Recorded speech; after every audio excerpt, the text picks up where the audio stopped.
Early Saturday morning, Republicans in the Senate, they passed their tax cut bill. The bill, it now heads to a conference committee where Republicans from the House and Senate will try to iron out their differences, and there could be some significant ones, and they'll try and find a version of a bill that will pass both chambers. Now, that may be not the easiest thing to do, but the bill does appear poised to head to the president for his signature by Christmas. At least that's the target date.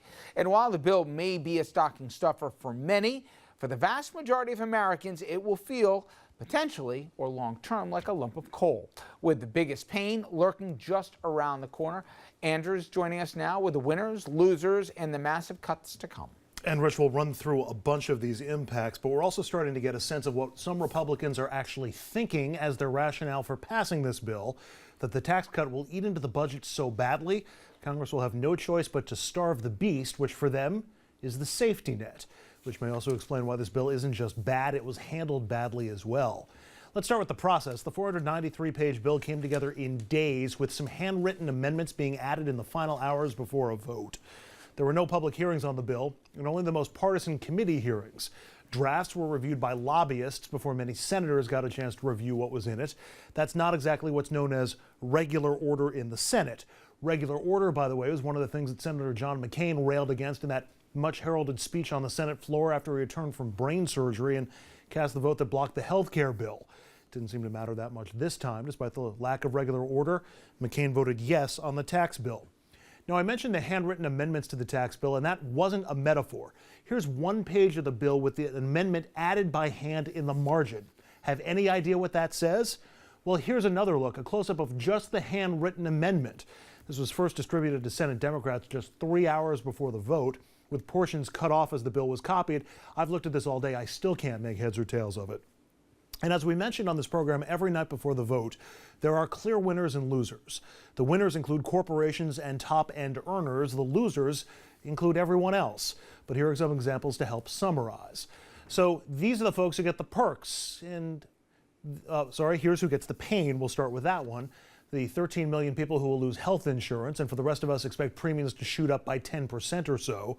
The property tax deduction is eliminated. That's bad news for anyone who owns or leases a home, condo, co-op, or apartment, especially in our area with its high property taxes. Teachers lose their measly $250 deduction for supplies they buy because their district's no longer due. That's cut. A child tax credit was rejected. Deductions for student loans and grad student waivers are gone, so college education will get less affordable. And the deduction for medical expenses was cut as well. And here are the perks in the bill. They go to the wealthy, through top-end tax cuts, corporate tax cuts, and cuts in taxes on pass-through income and carried interest. The estate tax basement gets lifted to $22 million a family. There's a tax break for companies that automate and put workers out of jobs in the process. Breaks on private school tuition, but only if you can afford private school. It allows drilling for oil in the Arctic, plus tax breaks on private jet owners, real estate developers, and golf course developers. And let's just pause for a moment and see if we can identify anybody who owns a private jet, owns real estate, and develops golf courses in chief. But that may just be the first round of pain. The bill adds more than $1 trillion to the deficit. Republicans not worried about that because now that less money will be coming into their federal coffers. They're going to shift their focus from lowering taxes to cutting spending. Some of those cuts will be automatic as part of previous laws, and a slew of programs will be impacted, from Medicare to rehab services, social service block grants, the Crime Victims Fund, federal aid for highways, even things like border and customs enforcement, labor training, higher education, terrorism insurance program. Every bubble here is an automatic cut to a program that will happen unless Congress takes action.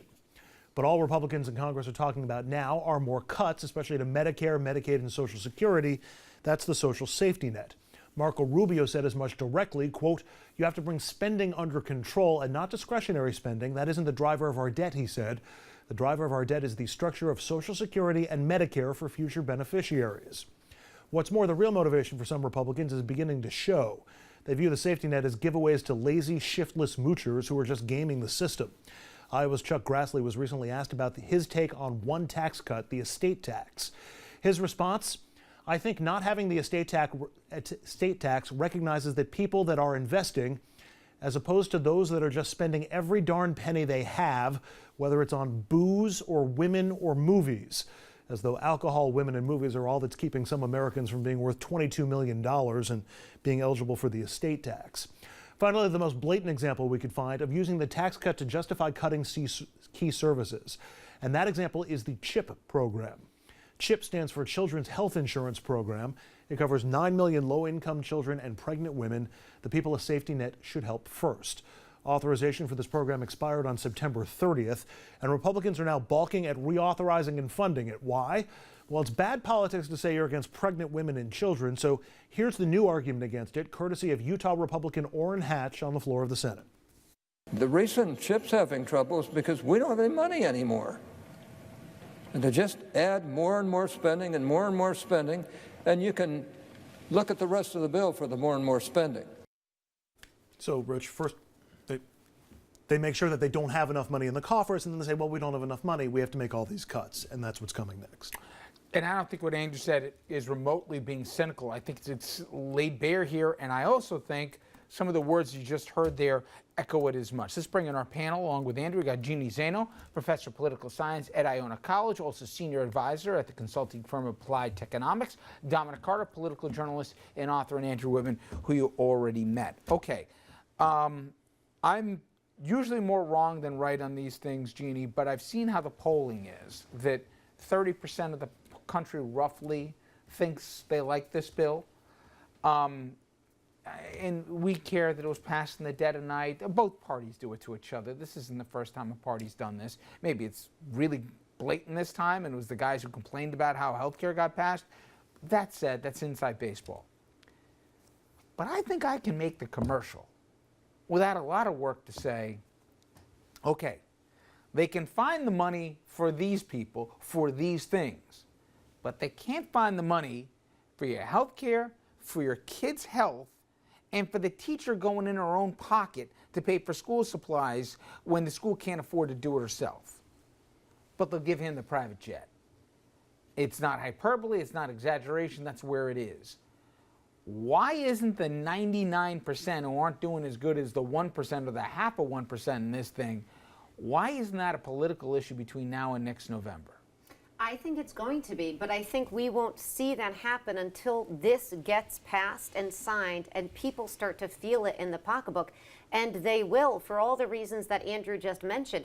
People are going to feel this profoundly, particularly in our region. I mean, you just look at the failure or the inability now to take a deduction on property taxes. That is going to hit people hard.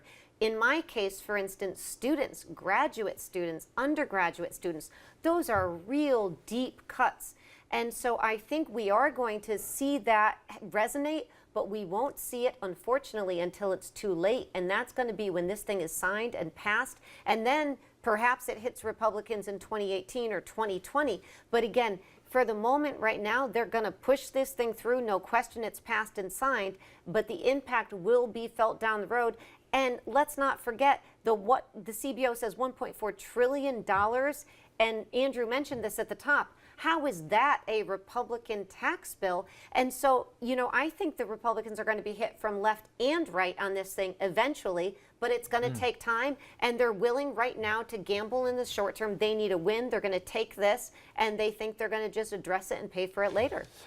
And it's the double whammy, as Andrew said, pivoting off of Jeannie. They say, hey, tax cuts. And the front end of the years aren't as bad unless you're where we are, where we're going to get hosed on the deductions here. And people are going to be livid. But you know what? Every Republican voted against it.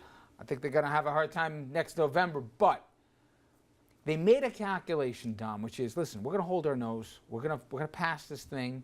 They had to give so many giveaways and capitulations to different lawmakers in different places. It is a hot mess. But passing something's better than passing nothing. I don't necessarily buy that because in the end, I think the president needed it more than they did. That's my opinion. Maybe I'm wrong. If you're a Republican and you're in a purple state, okay, would you have voted yes for this thing knowing full well what we just talked about, that the more you dig into this thing, it does not look or smell right. Well, it depends on if you're asking the question if I'm in the House or if I'm in the Senate. If you're a Republican in the Senate, you've got to go along with your party because they needed every single vote in order to, I think they could spare one vote. 51-49-1. So Right, probably okay. two. They could have spoken one more, but yeah. So if you go against this, if you're a Republican in the Senate, there was going to be a political consequence to your action, possibly a primary or something would have happened. The bottom line on this, Richard, I think the professor's right. No one's going to notice the impact of this until it starts hitting. And here's something that Andrew said that's very important. So Republicans are going to they're gonna do this tax cut, 1.4 trillion to the deficit, and then they're gonna say don't blame when the stuff hits the fan. They're gonna say don't blame us, like what Andrew just said. Blame the Democrats. There's no money in the budget, so they're gonna try and pass the buck on all these cuts to social programs.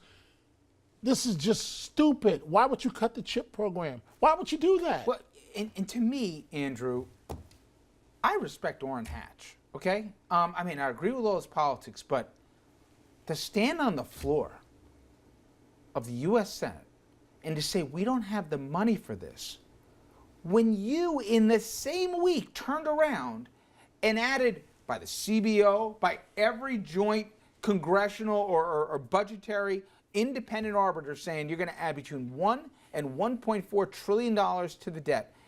And the giveaways to the donor base, we didn't even play the clip. You did it earlier. You have New York Congressman Collins saying we got to do this. The donors are saying we got to pass this. So it's patent why they did it. And to turn around and say you don't have money for kids? Well, but that's essentially the Republican argument against any bill or any spending project they don't like for the last 20 years. I get it, but to do it in the same week that you just I understand write that. But I think Republicans, I'm not so sure it's about the we have to pass something. That I think explains the Trump administration. I think they're going to try to sell the tax cuts on what they claim are the merits and say that this is needed for the economy and helps the economy. And if you're going to start complaining about the things that they're not funding or about their cuts to the safety net, then you're playing class warfare. And that's been their standard argument also for a couple of generations now. It's trying to point out the differences between the haves and the have-nots. I think they're going to try to sell this on the merits as an economic benefit bill. And but you know what? He's probably right. But Jeannie, and we know people, you've done a lot, people don't always vote their self-interest, okay? So I'm not going to bang my head on this, but I go to the red states in this country, even more than the blue ones. Who's going to get hurt by the cuts to Medicare? By the way, cuts in here to addiction treatment. I mean, we've seen the opioid crisis. It's the strongest in the red states. People aren't flying around in private jets. All due respect to Senator Grassley, the booze and the women, they're not going to get you to 11 million as a household, right, to be eligible for the estate tax and all the rest. Can messaging, can it effectively say, guys, he voted for your boss. This is going to help him. It's not going to help you. You're going to get hurt here in a major way. This isn't imperceptible things. When they start slashing the safety net because they say they can't pay their bills otherwise, people don't realize. But the 13 million people are going to lose health care. It's in the red states too. Most of them, in fact. Yeah, and I think, and I've long said this, that this is going to impact most directly President Trump, who, as you mentioned, I mean, obviously, he lost by 4 million popular votes, but he won the Electoral College in the Rust Belt. And I think it is going to be tremendously difficult having him gone and done what he's done on a positive note for Wall Street to try to go back and explain to these people on Main Street why in 2020, because this is going to hit by 2020, they are suffering under his administration. He's not going to be able to blame the establishment Republicans or the Democrats because they control Washington. So I think most directly it impacts President Trump, who's going to look like an establishment Republican that he is, because that's what he's done in office. I've already got over a lot of time real quickly. We have another deadline. Government's going to shut down here before the end of the year if they don't get their act together. End of the week. Right. Yeah. So my point is, the White House is looking for an extension here. So Republicans on the Hill, Thursday, Chuck and Nancy go back up to see the president. If this thing doesn't get blown off, who blinks first here? Democrats have hand if they want to play It depends on what's on the table. If you allow the Dreamers and you include that in a deal, then I think the Democrats will come on board. Otherwise, I think the Democrats sit on their hands and let Republicans try to do this heavy lifting themselves. And I'm not so sure they can. Like Andrew said, the clock is ticking. All right, coming up next, Roy Moore is getting more support. From who, you ask? Well, try the President of the United States. Trump has just endorsed the accused pedophile in the Alabama Senate race. Will that be a mixed blessing for Moore and broader the GOP?